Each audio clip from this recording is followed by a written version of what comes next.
नमस्कार, news nation देख रहे हैं आप। आपके साथ मैं हूं अमृता गर्ग। ऑपरेशन सिंदूर का नतीजा पाकिस्तान ने ऐसा भुगता है कि उसकी 3 सेना तबाही की कागार पर है।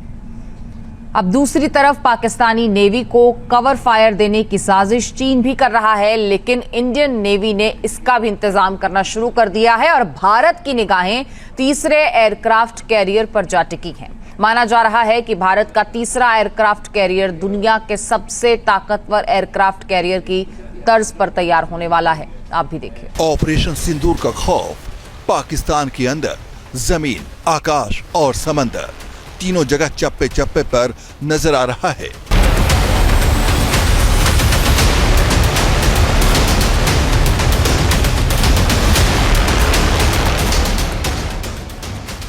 भारतीय सेना एलओसी के पास पाकिस्तान को मिट्टी में मिला रही है।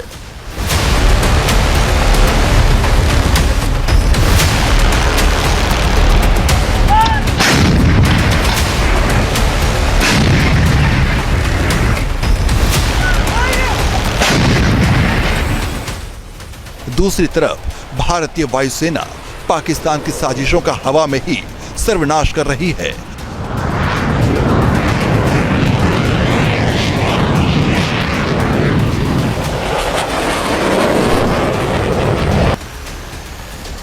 और समंदर के रास्ते पाकिस्तानी भारतीय नौसेना ने दबोच रखा है।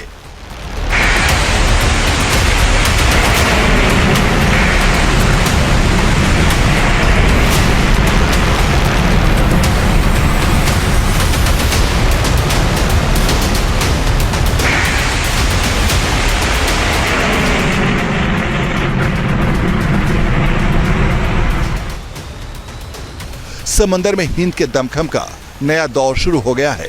ऑपरेशन सिंदूर ने पाकिस्तानी नेवी के ज़हन में एक ही रात के दायरे में 1965 और 1971 का खौफ फिर से पैदा कर दिया है।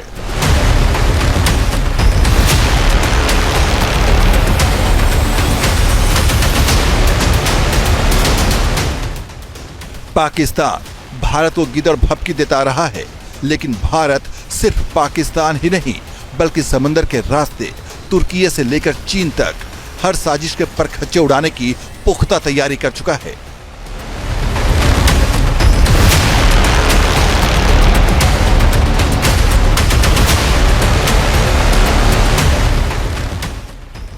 ग्लोबल फायर पावर के मुताबिक इंडियन नेवी दुनिया की 10 सबसे ताकतवर नौसेना में से एक है। दरअसल किसी भी मुल्क की नौसेना की शक्ति का पहला पैमाना एयरक्राफ्ट कैरियर होता है। भारतीय नौसेना बेड़े में इस वक्त 2 एयरक्राफ्ट कैरियर हैं, आईएनएस विक्रांत और आईएनएस विक्रमादित्य।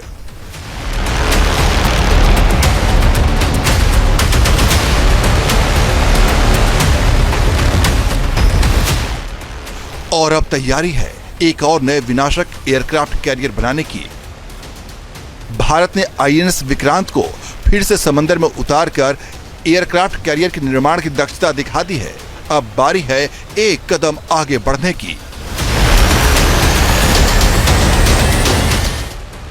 भारत का अगला एयरक्राफ्ट कैरियर कैसा होगा, इसके मसौदे पर मंथन चल रहा है, लेकिन जिस तर्ज पर इसके बनने की संभावना है वो है इस वक्त दुनिया का सबसे शक्तिशाली अमेरिकी एयरक्राफ्ट कैरियर गिराल्ड R4।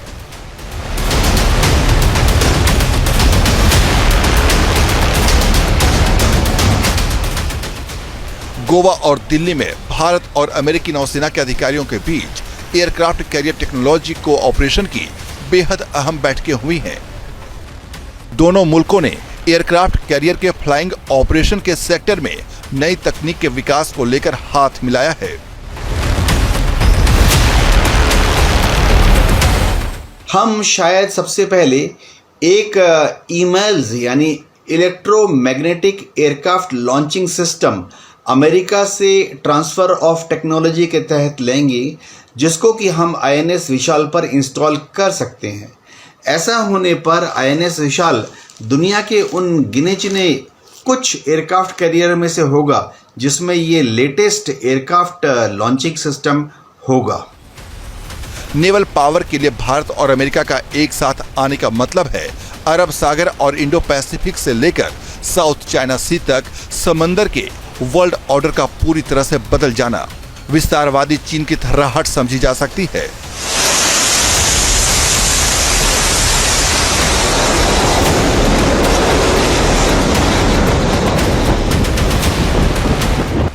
दरअसल भारत विक्रांत साइज के नए एयरक्राफ्ट कैरियर को जल्द से जल्द बेड़े में शामिल करने की मंशा बना रहा है।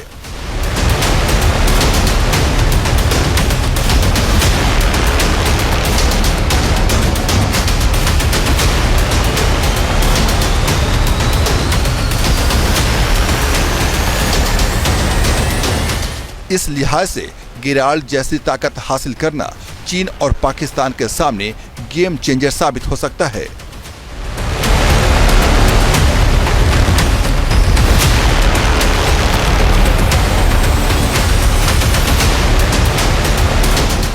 इंडियन नेवी में करीबन 132 शिप्स और सबमरीन हैं। आस्ते आस्ते 2030 तक इनको बढ़ाकर 150 शिप्स एंड सबमरीन करने का विचार है। इसी तरह से 2035 तक इंडियन नेवी में 175 शिप्स एंड सबमरीन हो जाएंगी और भारत सरकार का ये प्लान है कि 2040 तक हमारी नेवी के पास कम से कम 200 शिप्स एंड सबमरीन होने चाहिए।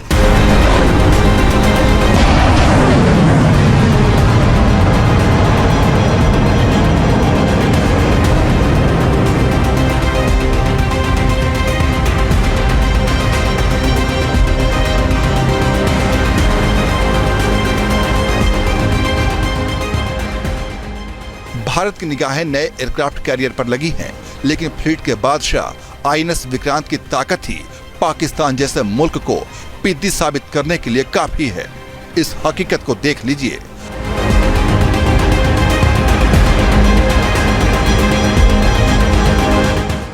आईएनएस विक्रांत के नए वर्जन की कमीशनिंग 3 साल पहले 2022 में हुई थी।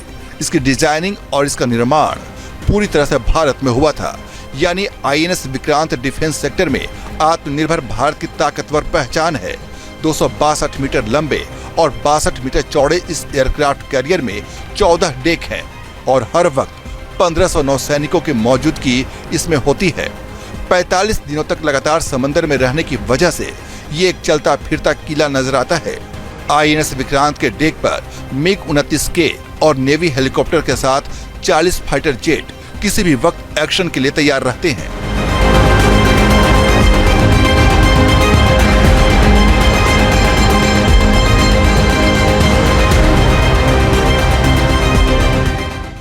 आईएनएस विक्रांत की वजह से समंदर में भारत को हर वक्त हवाई ताकत का एहसास होता रहता है। ये एयरक्राफ्ट कैरियर किस कदर मारक है, इसका भी जायजा ले लीजिए।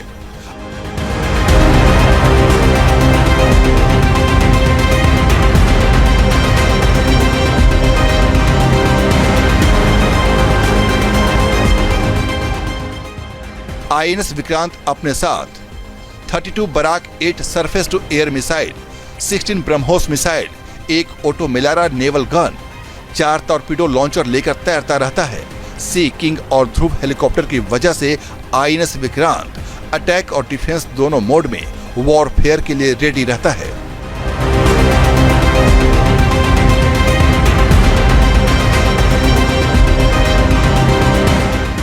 ऑपरेशन सिंदूर को अंजाम तक पहुंचाने के ठीक पहले भारतीय नौसेना ने अरब सागर फायरिंग ड्रिल की थी।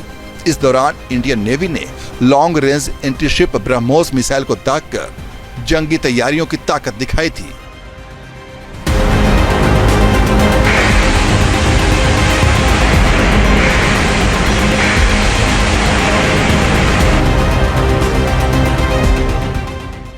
और जब वक्त आया तो आईएनएस विक्रांत का निशाना पाकिस्तानी नेवी के बेस कराची पर लगा हुआ था। बस एक ऑर्डर का इंतजार था।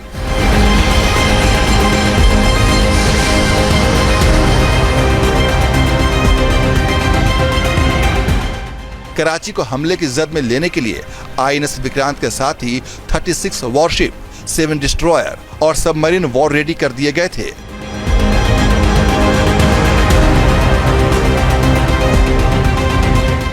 उन्नीस की जंग के मुकाबले इस बार भारत ने 6 गुना ज्यादा तैनाती की थी। जाहिर है पाकिस्तान को वो वक्त याद आ गया होगा जब 54 साल पहले कराची बेस 7 दिनों तक जलता रहा था और बांग्लादेश का जन्म हुआ था।